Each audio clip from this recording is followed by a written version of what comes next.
এবার আমন্ত্রণ জানাচ্ছি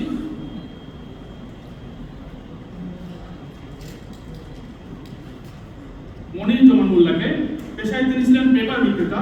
পারিবারিক পরিস্থিতি বিবেচনায় বিজিবি মডেল প্রাথমিক বিদ্যালয়ে ৩য় শ্রেণীতে বিনা খরচে তার মেয়েকে পড়ালেখার সুযোগ করে দিয়েছে বিজিবি। এছাড়াও নিকটবর্তী স্থানে একটি দোকান পরিচালনার জন্য প্রাথমিক পুঁজি হিসেবে একটি চেক হস্তান্তর করার জন্য বিশিষ্ট গবেষক, লেখক, কবি ও চিন্তাবিদ জনাব ফরহাদ মোল্লাকে অনুরোধ জানাচ্ছি।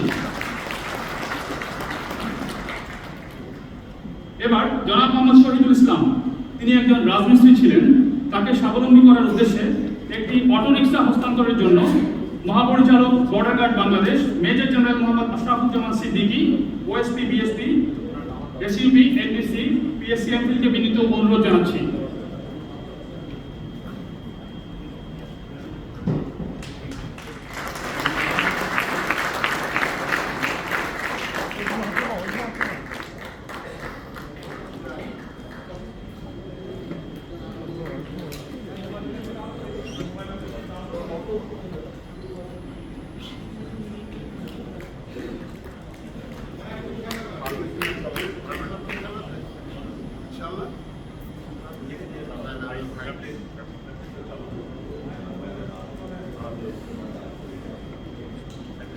এবার আসবেন জনাব রাকিব মোল্লা।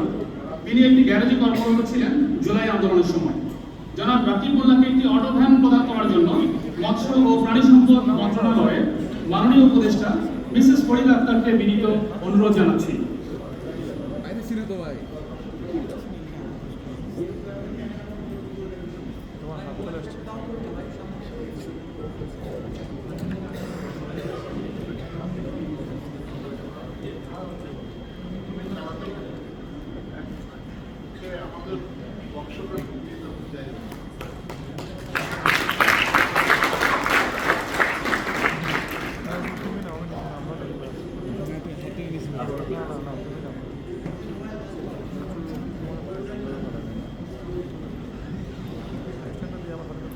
প্রিয় সুধী, এবার জুলাই আন্দোলনে আহত জনাব মোহাম্মদ গিয়াসউদ্দিন, তিনি একটি খাবার হোটেলে কর্মরত ছিলেন।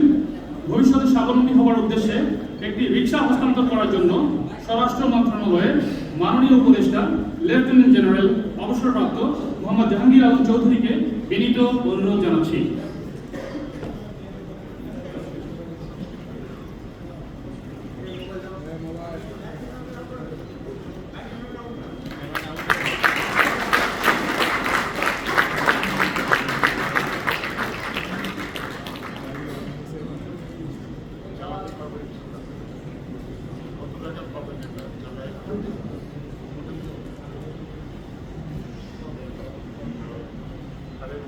Gracias.